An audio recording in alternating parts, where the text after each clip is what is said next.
Michael, here is a world. In fact, for the purposes of this discussion, it is the world. Okay, so imagine the entire universe is well described by this picture over here. Okay? Now, this is called a grid world, which is something that people in reinforcement learning love to think about because it's a nice approximation for all the complexity of the entire universe.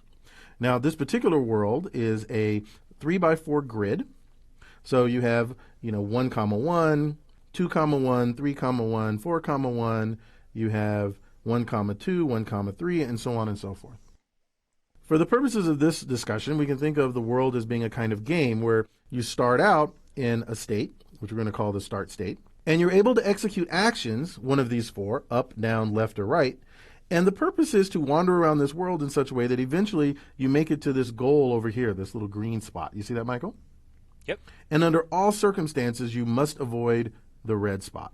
No. Exactly. Now, for this particular example, up does what you think it does, down does what you think it does, as do left and right. But if you find yourself at a boundary, such as right up here in this upper left-hand corner, and you try to go up, you just stay where you are.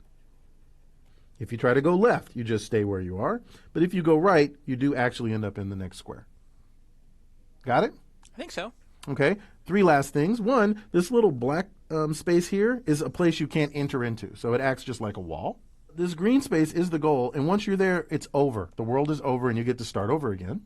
And once you enter into the red spot, the world is also over, and you have to start over again. So you can't go through the red square to get to the green square. Okay, you got it? Yeah. Excellent. So here's the quiz.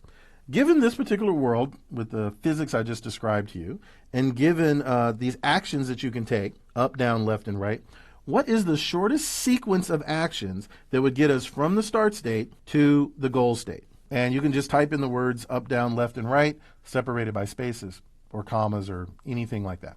Okay? Say semicolons are allowed, colons are not. Yeah, good. I'm glad you made that distinction. Well, it's an important one to make. Okay, you got it? Yeah, I think so. All right, cool. So let's see what you get then. Go.